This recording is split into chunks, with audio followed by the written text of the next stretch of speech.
ভবানীপুরে তাঁর মনোনয়ন বাতিলের চেষ্টা হয়েছিল। কেশিয়ারি সভা থেকে এই অভিযোগ করেছেন তৃণমূল নেত্রী। তিনি অভিযোগ করে বলছেন, আমার মনোনয়ন বাতিল করতে দুটো মিথ্যা হলফনামা দিয়েছিল যাতে ভোটে লড়তে না পারি। শেষ পর্যন্ত অবশ্য করতে পারে।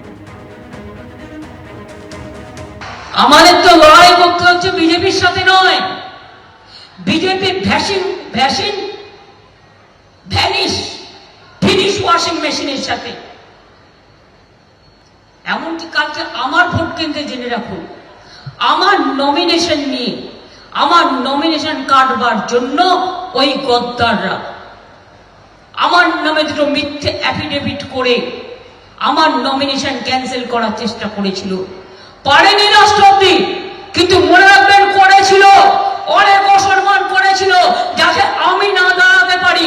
তাহলে বুঝতে পারছেন আমার উপর যদি এই অত্যাচার হয় তাহলে আপনাদের উপর কত অত্যাচার করতে পারে ওরা।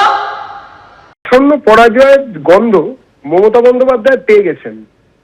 তিনি জানেন যে তিনি এবারে ভবানীপুরের যে নির্বাচন সেখানে রেকর্ড ভোটে হারতে চলেছেন এবং তার জন্য সমস্ত অজুহাত, সম্ভাব্য অজুহাত তিনি একের পর এক খাড়া করতে শুরু করেছেন যে তিনি কেন হেরে গেলেন।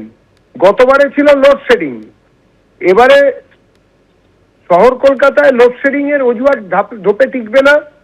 এইবারে হুইল চেয়ারের দামও এখনো পর্যন্ত খুব একটা বেড়ে যায়নি। তো সুতরাং এবারে নতুন এইসব জিনিসপত্র বলে পশ্চিমবঙ্গের বাঙালিকে আর বোকা বানানো যাবে না।